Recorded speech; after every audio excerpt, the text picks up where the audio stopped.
Hello, welcome to Maths with EJD. Welcome to Data Analysis with Python. In this video, we're talking about data visualization with Altair. This may be new to so many people that have always done data analysis with Python. So I'm intentionally bringing some of these new ones. Like I know Plot9 should be new to a lot of people. That was what we considered in the last video. Now I'm talking about Altair. After Altair, we're going to talk about Plotly, which I think is relatively popular. And then we'll be rounding off with Bokeh, which is particularly good for websites. So you see, Matplotlib and Seaborn, they are the static type. Then you now have, then you move on to Plot9 and Altair, which are what we call declarative. You know, they are some kind of grammar, graphics of grammar kind of thing. So both of them have some grammar thing, and that's why they are both called declarative. And then you have the interactive types, which are Plotly and Bokeh, as you're going to see as we move on after now. So the focus here is on Altair.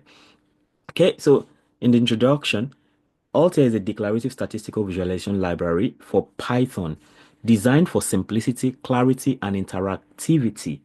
It is built on the Vega Lite grammar. So remember, Plot9 is built on the grammar of graphics, right?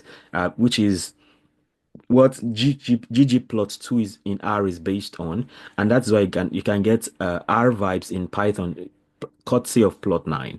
So it is so Altair on its own, it's built on the Vega Lite grammar and encourages users to describe what they want to visualize rather than how it should be rendered. So here you have a bit of liberty. And of course, the first thing you want to do if you want to use anything is to install. Now, here we are installing not just the Altair, we're also installing the Vega datasets because you have Vega datasets inside Altair.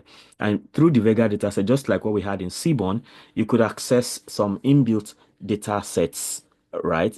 And in fact, Vega dataset has a whole lot of data sets as you're going to see briefly shortly. So now I run that. Okay, this is what I have here, right? This is it. So because I had it installed before, then it just tells me requirements already satisfied. If you don't already have it, it will take a bit of time and then it will come. Okay, so pip install. Normally you can stop here if you are installing only Altair, and but Vega datasets also she is coming alongside because it gives us access to some datasets inside of Python, inside of Altair, right? Or more like inside of Python. So I have a strong feeling that you could actually use Vega datasets in other arena where you can actually use some datasets from the Vega datasets. So now let's import.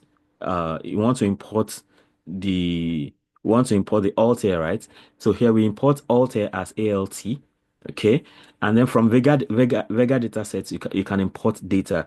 So this data contain so you are import from Vega dataset, you're importing data. So this data contains all sorts of data sets that you can work with, as we're going to see pretty soon. Then we can import pandas as PD because we may have to do some data manipulation things. Then we also importing warnings. So what this does is that there are some warnings that don't really affect the work you're doing, but then they show up all the same. So, and for some people, once they see warnings like that, they can get thrown off balance. So, for warnings that don't really matter, we can ignore them. And the way to do that is we import warnings. And we now say, so this one is reported. You now say dot filter warnings, ignore category for future warning. Now, there are some things that are in Python right now that will stop working in the future. So if it is future warning, this one helps you to just shut them up. All right, so that you don't worry about them because some functions get deprecated. That's the word. Some functions that you may be using them to the end. By next version of a particular library, it's no longer necessary. So these adjustments keep going on from time to time. So for those feature warnings, we can actually silence them by using these two lines 4 and 5. So here I press Control Enter, and then I mean it showed star initially, now it showed 2. That means that these things I've imported are now in place. So the next thing I want to do is to explore the data sets. You know, we've imported from Vega data sets, we've imported data. So from the data, I want to see all the possible data sets available here. And the way to know that is to just say print data.list data sets with this open brackets. So if I run this now, it shows us the possible data sets. So we have several of them. 7-zip, airports, annual press zip, Anscombe, Bali, bed strikes, and then the last five will be EBOL 26 with wind vectors, world 110 meters, and zip codes. But then these are commonly used data sets in Vega data sets, right? So here are some of the popular ones. You have cars, a cars data set, which this is fuel economy data for various car models. Then we have Iris, which we also had in Seaborn, right? So the classic Iris flower data set with species classification. We have barley, which is crop yield data across different sites and years. Then we also have stocks. So it's a time series stock price data for multiple companies. So if you want to work with time series data, of course, stocks is one of the go-to data sets for you. Then you have Seattle weather. That's daily weather data for Seattle. That's also some time series thing too because it's a daily thing. Then you have US employment, which talks about US employment statistics by industry and time. So if you want to do some projects, you can actually access some of these data sets. So you may be able to import Vega data sets, like that to use. Okay. Then you have population. So you have world population by country and year. Then you have the gap minder. So socioeconomic indicators, income, life expectancy, etc. That's what you have there. Then you have movie metadata with genres, ratings, and revenue. Then you have flights underscore 2K. That's you have sample of 2000 flight records in the US. Then you have income distribution by gender and education level. Then weather metrics by station and date. Then there's unemployment also. So you have US employment by year and state. Okay. So we have all that. So I just want to explore some of these data sets. So I'm looking at the cars, airports, and zip codes data sets. So for the cars data underscore so to explore cars, right, since it's in the data in that data that you imported, so you can so you see what it looks like. You have name, miles per gallon, cylinders, displacement, horsepower, weight in pounds, acceleration, year, and origin. So you have Chevrolet Chevelle Malibu 18.0 cylinders, 8 cylinder, and all that. So you can actually see you have all these car models and you want to see how fuel efficient they might be. Okay. So okay, data cars dot let me I can do data card head now. 50. This doesn't work here. Oh, head doesn't seem to work for this. Really? Data dot cars dot head 50. Okay. So that means we don't have to bother then. Cars. So this goes. Okay. So we have this now. Okay. Then we can also have um we have data.airports, data.airports. So you have IATA. IATA should be some international air something like that, like some regulatory body for flights internationally. Then you have the name thick pen for the airport. You have the city where that is. You have Bay Springs in MS. Would that be Massachusetts? I'm not sure. Then the country is US. So you have the longitude and latitude, and it goes on like that down to where you even have ZZV, which is Zanesville Municipal in Zanesville, Ohio, USA, with the latitude and longitude also. So that contains 376 rows and columns. So if you want to deal with the distance and things like that, you already know that. I mean, you should know that longitude and latitude can give you all of this information. If you want to calculate the distance between two airports and all of that. Then I also want to explore this zip code data set. Okay, this one also considers it has zip code, latitude, longitude, the city, the state, and the county. You have all of that. This one has 42,000 rows and 6 columns. So these kind of things are really good for machine learning if you need to do anything with latitude and longitude. Okay, so for Altair, right, the basic structure for data visualization is you have chart. So chart, I believe chart is a variable name. This first chart here is a variable name, and that is equal to Altair dot chart. This is standard. Then the data you are using, you bring it in. Dot mark type. This is just a generalization, right? It's not like specific.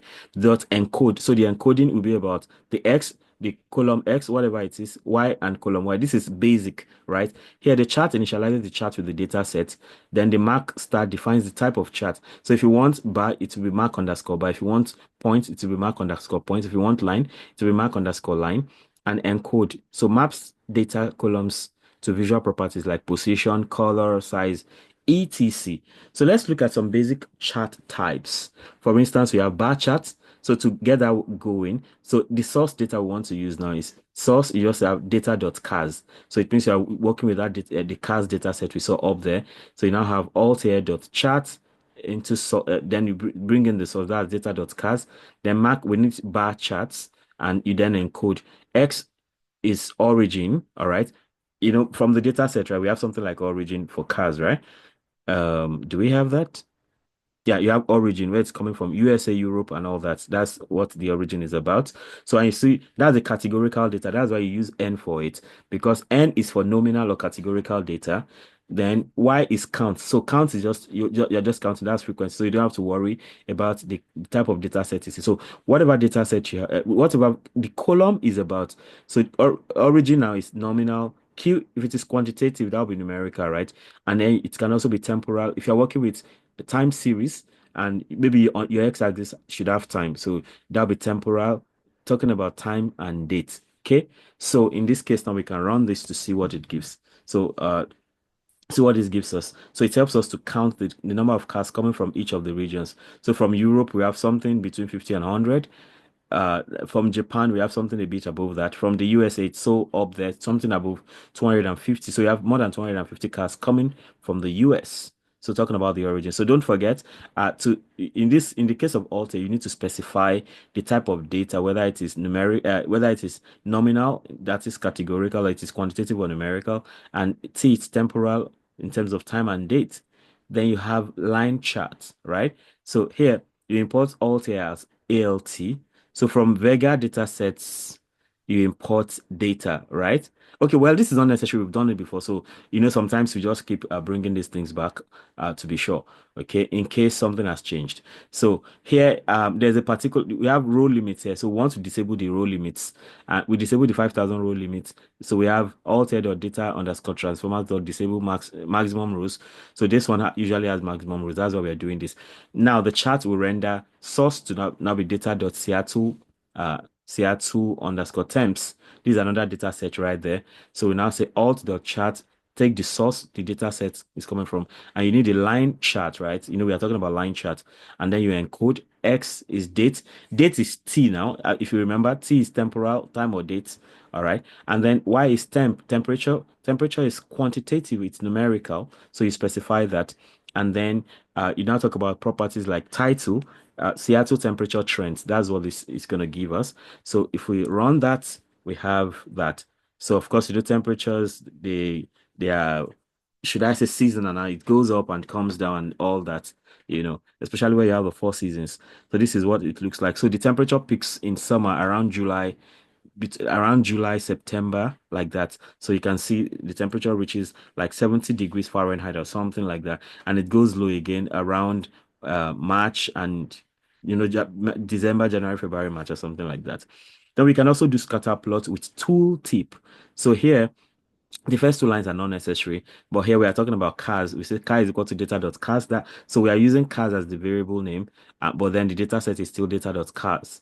And then we create a scatter plot. So we say chart is equal to all the chart cars. That's the data source. Then we have mark underscore circle because we're talking about scatter plot. So mark underscore circle talks about scatter plot, and the size of the circle will be 60. We can vary this 60, to get, we can change the value to get whatever whatever we are interested in getting, right? And then we encode that X is horsepower, is quantitative, that's numerical. Y is miles per gallon, which is also quantitative, which is also numerical. The color is based on the origin, right? And that is categorical because N is nominal. Then you have the tooltip where you now say name, horsepower, miles per gallon. And then you have the properties title is horsepower versus mile per gallon by origin. And this is interactive. Interactive means that you can, hover over the graph or something and see what it is. And then here now with this chart, now you're calling for the chart here. So you don't need to now say print or anything like that or show. This is not necessary for Altair. So this is what we have right here. So if I run this, see what we get. Okay. So just like I said, it's interactive. So if you hover around it, so this point tells us specifically that this is Mazda GLC and the horsepower is 65. Miles per gallon is 46.6, right? So that means that's like the car with the highest miles per gallon consumption, so to speak. Then you have things close to it here. Volkswagen Rabbit C diesel, horsepower is 48 and so on. Then the ones that are the most fuel efficient one is high 1200D. It has 193 horsepower and 9 million. It takes 9 miles per gallon, right? And then of course you have the color differences now. So the blue ones are from Europe, and then the yellow ones or orange are from Japan, and the red ones are from USA. So you can picture all that out here. Then we also have custom encoding. So this is like a kind of summary so far. So I mean, as we move on rather, custom encoding. So you can map any data column to a visual channel in Altair, right? So the channel, if you have XY, that talks about position.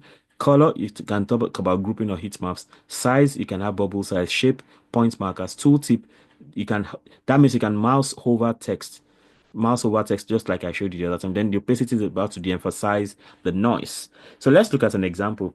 Custom axis styles and color mapping. So you have a source again, data.cars, and from that source, you want to extract a specific uh, columns like name, weight in pounds, acceleration, cylinders, and you're dropping not available data. So that's some kind of data cleaning happening right there. So in line 4, you now have chart. So this chart is just a variable name, but this other chart is specific. Like you cannot make it small letter because that's the standard. So it means that you have a function called chart from Altair, which takes this data source you're using, all right, and then dot mark underscore circle and then do the encoding. So you have x here is equal to alt dot x. So weight in pounds, that is quantitative data. Title is also weight in pounds, right? So you can give that x a title. Then acceleration is also quantitative. You can give it a title 0 to 60 miles per hour acceleration. That's title for even that y-axis. Then for color, you can have ALC.color, and then for the cylinders, you have O. For scale, you have alt.scale, and scheme is category 10. Then tooltip, you have name, weight in pounds, and acceleration. And the properties, now you have car weight versus acceleration. That's where you can have your title. And then you call for the chart, and this is exactly what you have now. So for talking about the number of cylinders, now you can see all of that going in there. So, um, so these purple ones they are 8 cylinder cars. The blue ones, which are really few, they are 3 cylinder cars. So that means those are rare, sort of. Then the orange ones are 4 cylinder cars. They are a lot also, like the purple ones. I think the purple ones are more. I mean, there's a competition between the orange and purple ones. Then the green ones are few. So 5 cylinder cars are really few. 6 cylinder cars are a bit many. And then you have 8 cylinder cars. So it's more like you have more of 4 and 8 cylinder cars like that. So then we can also have chart composition. So you can also support layering, concatenation, and faceting. So it means you can group charts together. You can draw different charts and then put them together in one plot, so to speak. So you can overlay multiple marks. For instance, you have base equals uh, alt dot chart and you take you take the stocks data set from data and then you encode date is temporal, right? That's time, and y is price, which is quantitative n. Then for the color, you go for the symbol, which is a categorical data, which is nominal, so to speak. And then now you can have a line. For line, you have base dot mark underscore line. Then you have points, which is base underscore mark dot point. And then you can just add the line plus point together. And then you can have, see what you have here now. So you have both line and point data coming together, and then you have all the dates 2002, 2010, and then you have the price like that, $700 up here. This is not interactive. That's why if you hover over it, you don't get any information. But you can layer stuff like this, so you can do both line and point together for a particular for the same thing, right? So you can have that. Then you can also do faceting where you have subplots.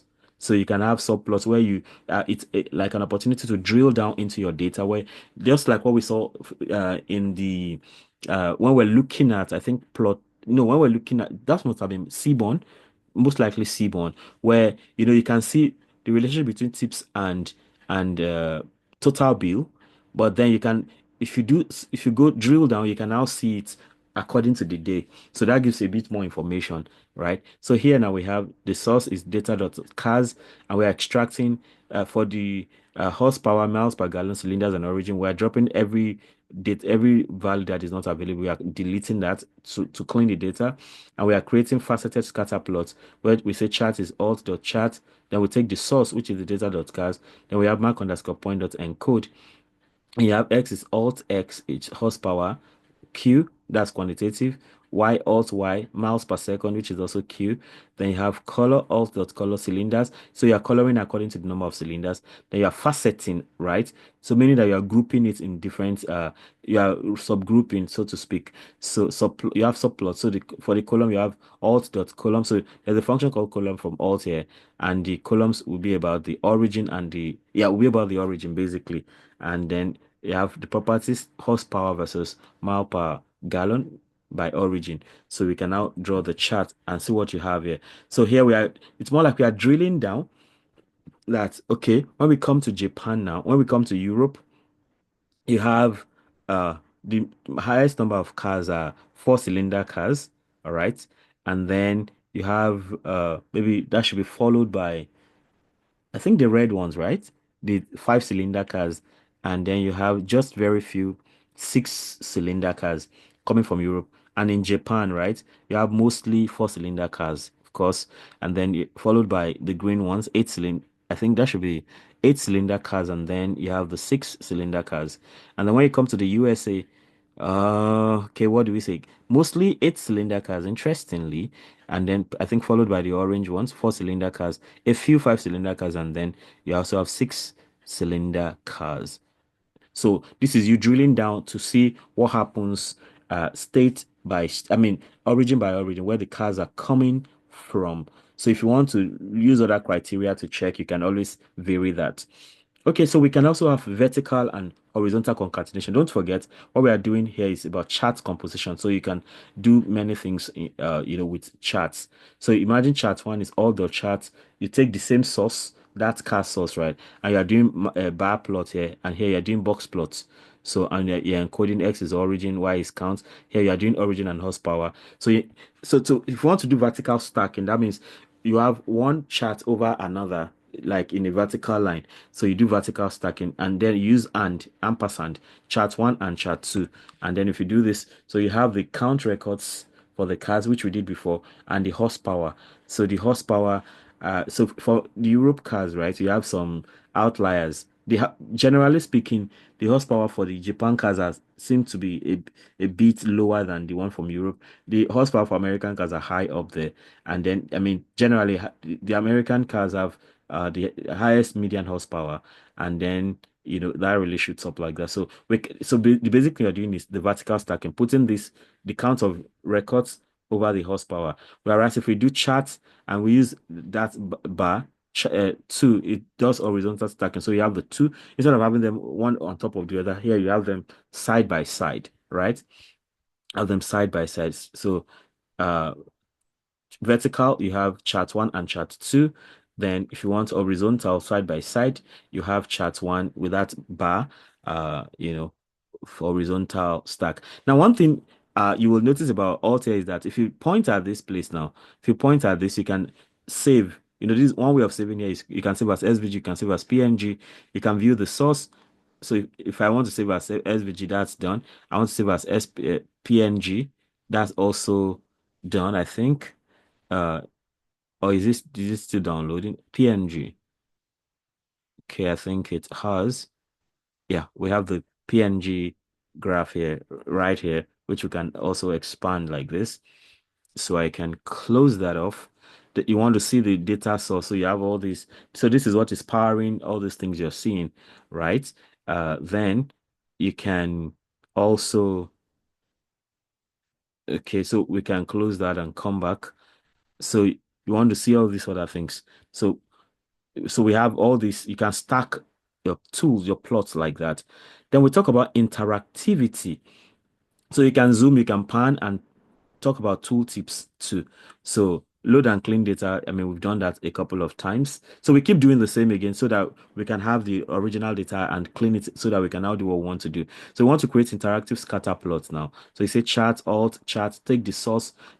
So anytime you're doing scatter, that's mark underscore circle, and the size is 60, which you can always change. Then you can encode horsepower, you give it a title, or then alt Y, miles per gallon, you give it the title, color, you're coloring according to origin. Then for the tooltip now, you can extract name horsepower, miles per gallon, and then the property, there's where you can title it.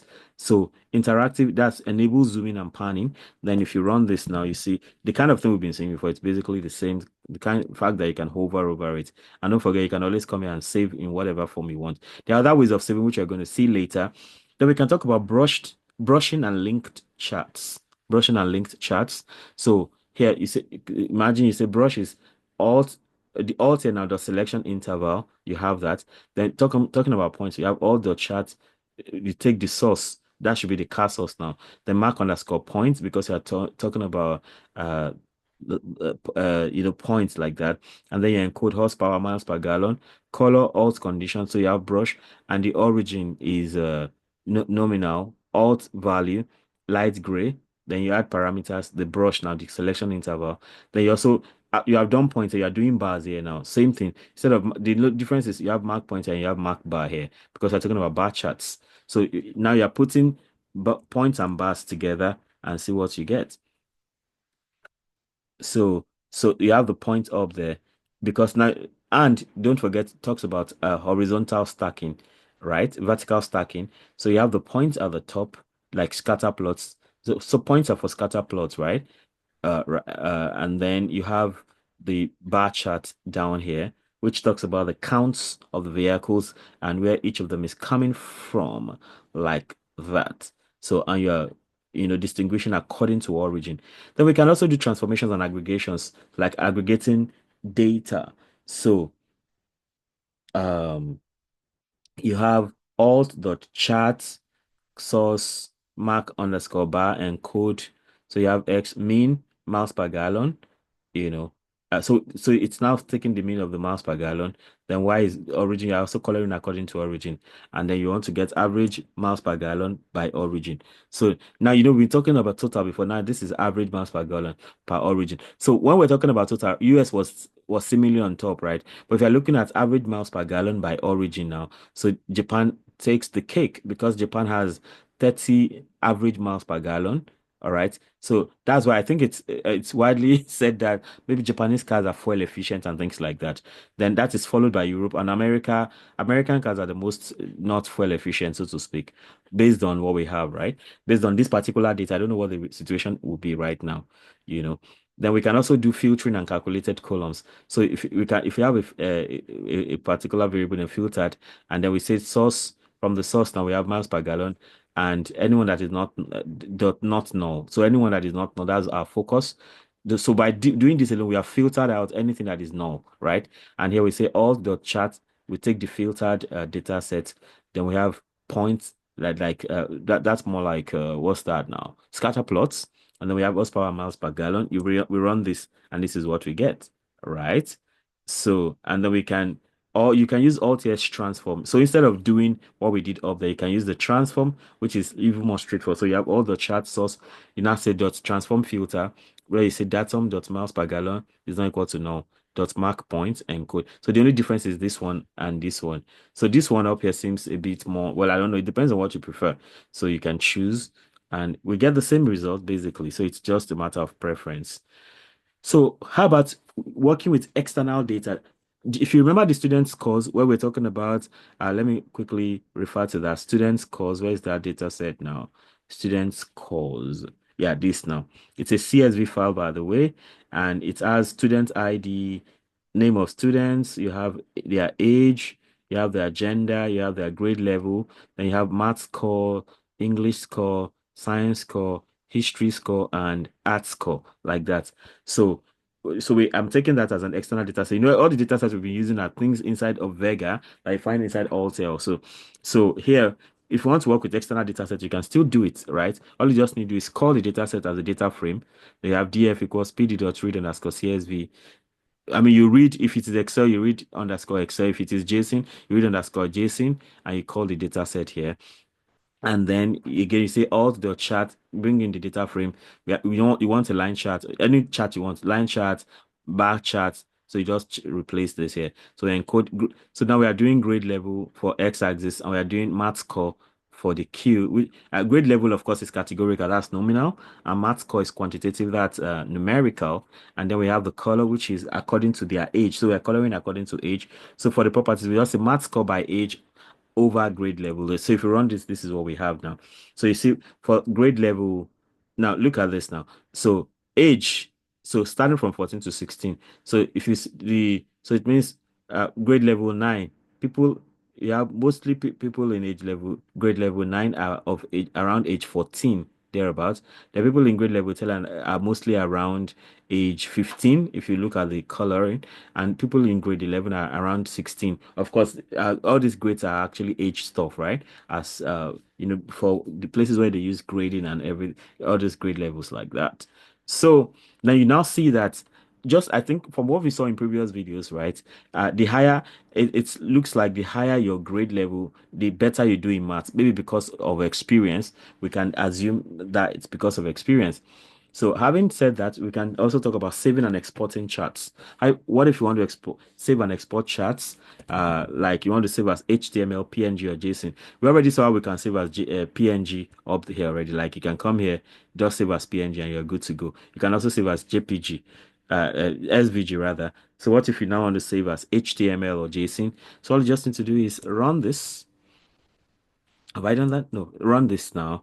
And then once it runs and it doesn't show error, it means these are saved. So you can just go into the folder. Chart.html is now there. So this is something in HTML format. Okay. You have your chart in HTML format. So if you're using it for web reasons, that can work. Then you can also have it in JSON format. JSON is this notepad kind of thing. I introduced us to all these data formats previously. Okay, can have all of this. Now, back to this. So what about we look at some advanced conditional formatting and annotations. So here now we have all the charts. Take the source bar. You want to draw a barcode, a bar chart, and then you have origin end, and you are counting on the y-axis. So for color, you have alt condition, alt datum dot origin USA, alt value orange, alt value gray. So you want to do conditional coloring now. Maybe you just want only USA to have orange color, and then you have Europe, Japan, then USA stands out. Maybe just for emphasis, you can do that. You can also add text or annotations. Okay, so here you have bars equals all the chart source. Of course, the source already, that should be data.cars mostly. So we use the car theme more than anything else. So mark, you're doing bar chart again. Origin count. So if you want to add text now, you can say bars dot mark underscore text. So you want to align center, baseline is bottom, dy is -2, encode, and you do the count. So you add the bars and the text together, so the bars can overlay the text. So here, sometimes it's good to actually specify what you're doing. So Europe has 68 cars, and Japan, so part of the cars from Japan in the list are 79, and from the US they are 245, and that's how it's been so far. So let's look at some summary features we have considered so far, right? So for declarative syntax, you have charts, then inside that bracket, you put the data source inside the bracket here. Then you have mark underscore. Maybe it is bar or point or whatever. You put it here, and then you encode and put all the x-axis, y-axis, and all that. And you can also do your properties where you talk about where you give it a title. Then you can do interactive selections like selection interval. You can have linked views like brushing between plots. You can have aggregation talk in terms of mean, count, and sum. You can have chart composition, whether it is you want to do vertical stacking or layer plus layer. Chart one and chart two, that's vertical stacking. Layer one plus layer two.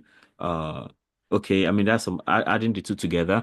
You can also do horizontal stacking where you have chart one bar chart 2, so to speak. Then you have export options like .save for HTML/PNG/JSON. And then that's, I think we did that not quite long. Yeah, this save thing, right?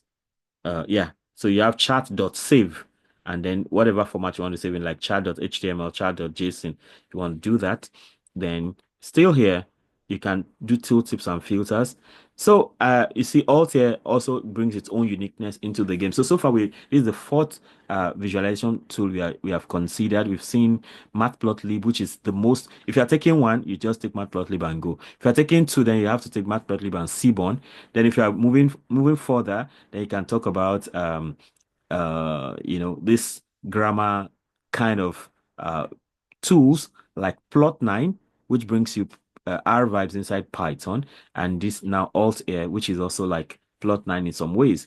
And then after that, we'll look at the more interactive tools like Plotly. One beautiful thing about Plotly is that you can use Plotly for dashboards.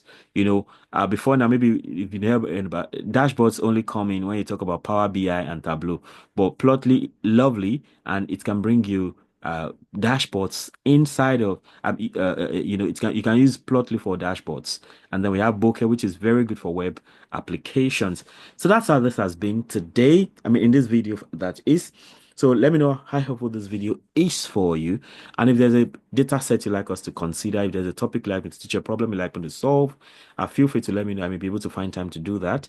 So if there's a kind of data set you like me to work with, so you can have better understanding of it, please let me know. And don't forget, you can always download all the data sets, all the code sheets.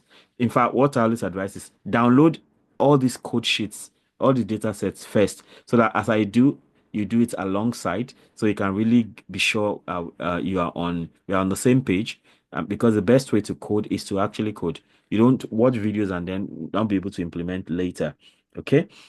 Then, of course, if you have subscribed, thank you. If you have not subscribed, you'll be missing a lot already. So go ahead and subscribe, and do not forget to hit the notification bell so you can always get alerted each time a new video is released. And be sure to like and share also so that more people can have access to this great content we have going on here. Till I come your way again, keep doing data right, even as you've been doing maths right. Bye.